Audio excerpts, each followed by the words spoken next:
What's going on, everybody? Welcome back to America's Finest Sports. It's Wednesday night, so I don't know what that was, but we're going to be talking about basketball as always on Wednesday night. But you guys see in the bottom right here, Derwin James was extended today. You know, we are AFS. We try and base everything out of San Diego.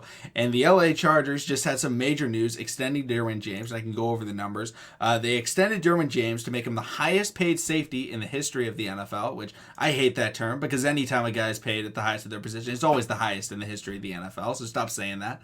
Just say he's the highest paid. But they ended up paying him $76.5 million over 4 years, $19.1 million per year. It's front loaded with $29 million in year one, and has over $40 million guaranteed. I believe it's $42 million specifically. Matt, I'll let you go first. Derwin James, this contract, what do you overall think about this? Is this something they had to do? Yeah, 100%. I mean, you look at where the Chargers are right now, and they're clearly trying to contend. They go and they get a Khalil Mack. They're adding a bunch. They're signing guys. They're trying to really make the most out of Justin Herbert's rookie deal. That's very clear right now. They're making a push. They're trying to be a Super Bowl contender for this year and a few years after that.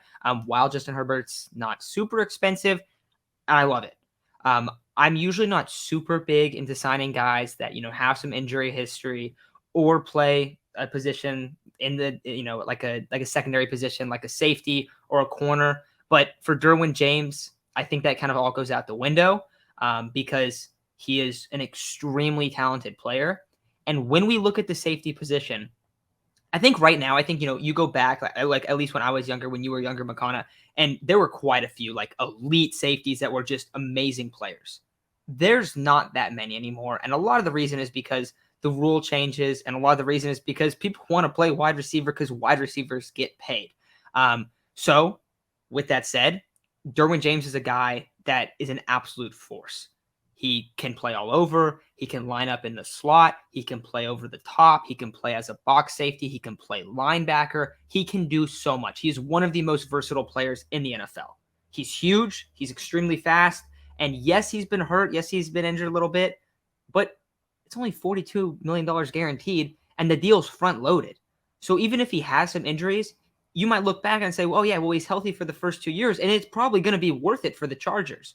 So I like the deal a lot. I think it's something that they absolutely had to do. I mean, you have Bosa and Mack on your D-line. You add a bunch of cornerbacks. This year, their cornerbacks are going to be a lot better. The big addition, J.C. Jackson, but they're also really deep at that position as well. So he's not going to have to focus on as much of like, all right, go man up on this guy, go play a little bit here. Like, we need your help in this spot. No, it's going to be go make plays, go produce turnovers. And he's going to be in a defense where the guys around him are extremely talented.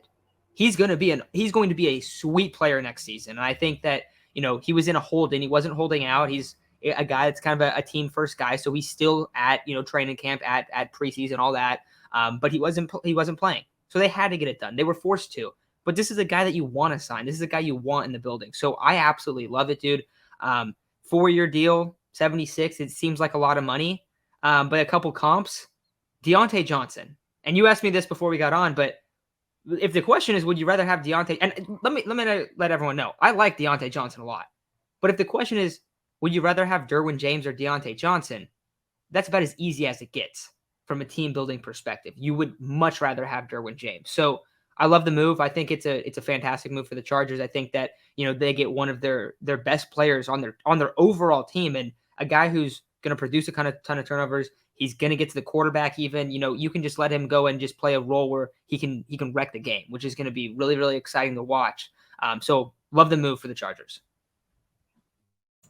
Yeah, this is a great move for them. In my opinion, Derwin James has been the best safety in the NFL since he came in to the NFL. I think it's blasphemous that Darius Leonard, or at least back then went by Darius Leonard, he won Defensive Rookie of the Year. Made no sense because if you come into the league and you are the best at your position, he was AP first team, I feel like you should win that Rookie of the Year. But Derwin James, in that rookie year, he had 100 tackles. As a safety, came in, had 100 tackles. He had 118 tackles last year. He is everywhere for them. And the Chargers, their one weakness on this roster, maybe Kenneth Murray's able to, turn it around. It's that linebacker position. And don't give me the crap about, well, Khalil Mack is technically a linebacker. He's an edge. It's different. I've had people argue with me about how the fact that edge is not a position, and the guys just play linebacker. That's not true, because then when you say Khalil Mack's a linebacker, it doesn't make sense at all. So Derwin James is that linebacker. Derwin James is an elite safety when he's in the box. He's an elite safety when he's not in the box. And that is not something you find, not just today, but it's not something you find very often in the history of the NFL. Guys that can really do both. Because there have been players that are great free safeties, right? Ed Reeds, right? A lot of them. But finding guys that are hybrids that can really get up and dirty and get close to the line of scrimmage and also play over the top. Obviously, biggest name ever, Ronnie Lott, was a guy that could really do it all. But Derwin James is that type of mold. And he is a game-changing type of player when you look at him. And Matt, I love the idea that he's paid the exact same amount as Deontay Johnson. Because it just shows that, okay, Deontay Johnson, I like Deontay Johnson like you said, Matt, but Derwin James is a game-changing player. He's a defense-changing player. If this team did not have Derwin James, it would look very differently. Why? Because teams would look at the Chargers like they have the last couple of seasons. They could have been like, run the ball. Just run the ball. I don't care if they have Khalil Mack and they have Joey Bosa and they have really good cornerbacks. Run the ball up the middle of this defense and it will have success. And when did that have the most success? That would be in 2020. What happened in 2020, Matt? He didn't play. And that was how you beat the Chargers. It was run the ball up the middle. Just run it up the middle and no one's going to tackle him because Derwin James wasn't there to make all of those plays. He is someone that gets behind the line of scrimmage. He gets tackled for loss. He can get sacks for you. And he is someone that is going to be a game-changing player whenever he's on the field and whenever he's healthy. He didn't look like he slowed up. He was a Pro Bowler last year, but this is a player that you have to pay. And again, Matt, I'm probably with you in the you probably shouldn't pay safeties a ton of money. But that's most safeties. It's just like my philosophy on running backs. You shouldn't pay your running backs an absurd amount of money unless they do something so different that no one else can replicate that it becomes worth it. When it's your entire offense is your running back, there's two players like that. Derrick Henry, Christian McCaffrey, shout out to CMC. Those players, it's like, okay, I can see why you pay them because they do everything for you. That is where your pass game, that is where your run game, that is where everything is built out. Derwin James as a safety is where the entire defense is set. Oh, how do you do in coverage? Well, it starts with Derwin. Can he cover the tight end? Can he cover the slot? Can he cover whoever he's asked to cover? Oh, how do you stop the run? Derwin.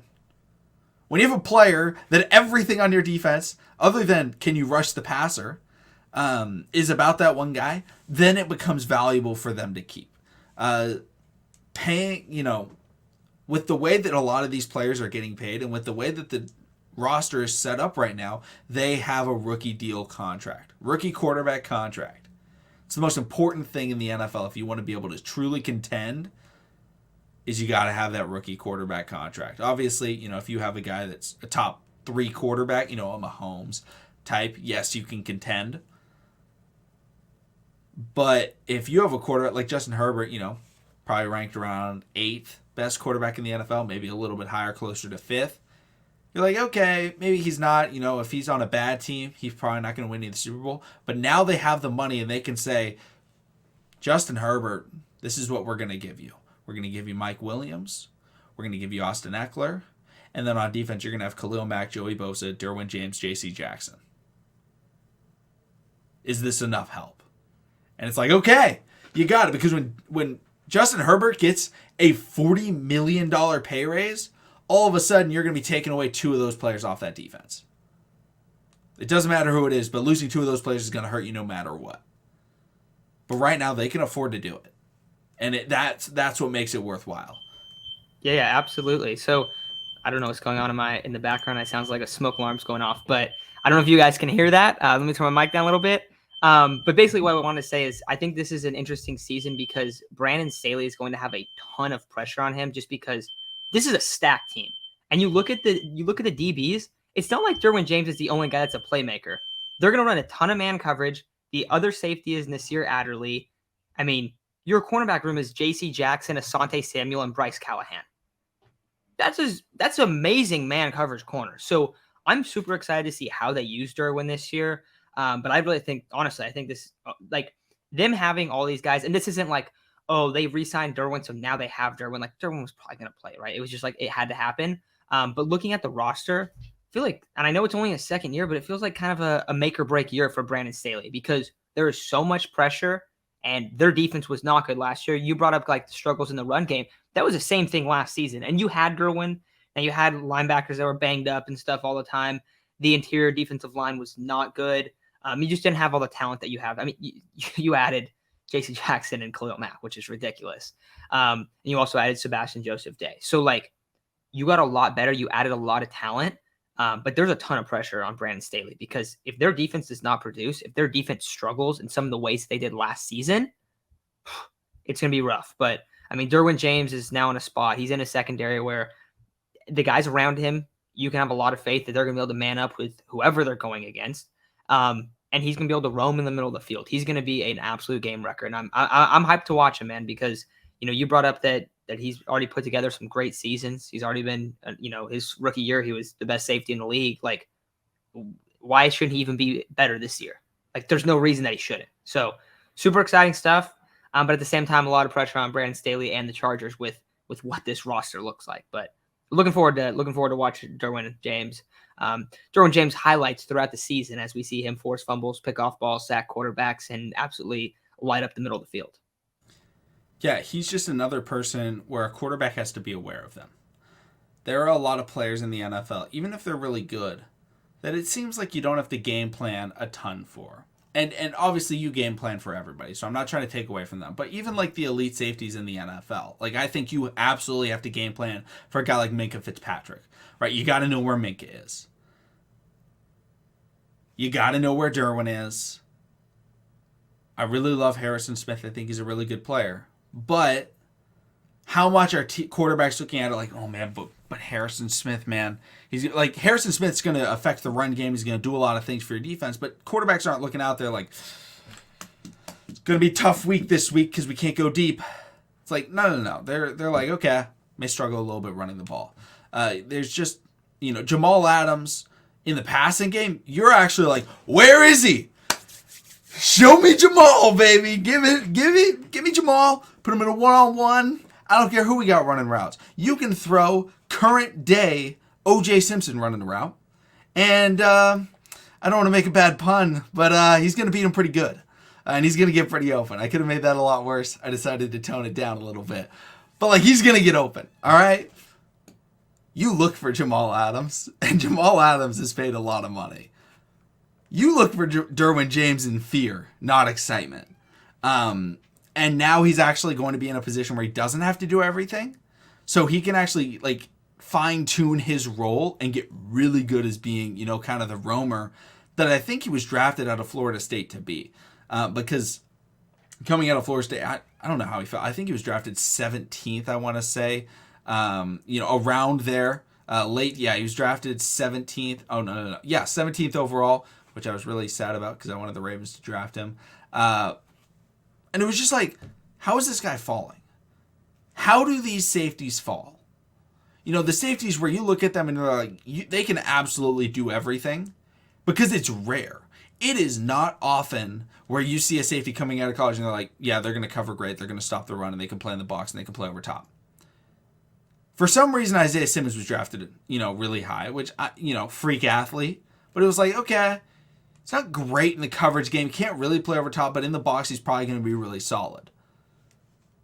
Derwin James and Kyle Hamilton are like the only two players drafted probably in the last 10 years where coming out of college, it was like, and I don't know how Kyle Hamilton's going to turn out. I'm not trying to turn this about him, but it's very rare when it's a consensus of everyone saying this guy can do both. Wide receivers every year we hear about wide receivers. This guy, filthy route runner. This guy's going to get open with the best of them. Quarterbacks. This guy's got a rocket arm. This guy's a winner. This guy can do it all. He's mobile. He's physical. He's got good accuracy. We hear about the cornerbacks. Oh, dude, this guy's a playmaker with the ball in the air. He can lock you up in man. He can play zone. He can do all those things. Look at this edge rusher. He's actually also great against the run. Very good physical power rusher. Repped 27 in the bench press, ran a 4.4 40-yard dash. Freak athlete. He can do it all. You heard about every position except for safety. Safety's always like, oh, yeah, there's a safety. He went in the second round. He's a good cover guy, right? 2 years ago, that's what it was. It was, Javon Holland. It was Andre Sisco. It was Trayvon Merrick. Devine Diablo. It's like, yeah, one aspect they can really do well. And they don't get drafted in the first round. First round safeties typically can do both, and that's why they're so rare.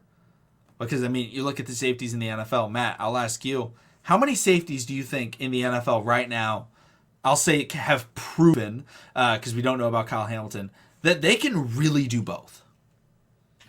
Not many, dude. Not many at all. Like, I feel like Derwin's definitely the high end of that. And okay, here's an example for you guys. You guys see the Niners banners in the background. I always end up talking about the Niners. You guys know this by now. But one of my favorite players is Jimmy Ward. Jimmy Ward's actually played both, but you can't put him in the box because he's too small. So you cannot do that because he will get hurt. He will not last the full season. Now, Derwin has been banged up. I get it. So maybe that's not the best example, but Derwin, it's not a size thing. It's not oh yeah, Derwin's too small. He's undersized to play there. It's not that. So I feel I don't know, dude. I feel there's not really many. And it's also a lot different too, because a while back when maybe 10 years ago when the rules were a lot different, it wasn't as big of a deal if you couldn't man up with guys, if you couldn't, if you didn't have the hip flexibility as, a typical, a prototypical free safety or a single high coverage safety, right? Because you could just lay them out over the middle, but you cannot do that anymore. So then that whole dynamic, it's almost in some ways kind of remove the box safety a little bit. But when you have a guy that can flash those free safety traits and then can also flash those box traits, those linebacker traits at the same time, that's when you get a superstar like Derwin James. So that's why I think ultimately it's a sweet deal for the Chargers, and they're in a position to be really, really good next year. So it's exciting stuff. I'd be pumped if you saw Derwin extended for your team.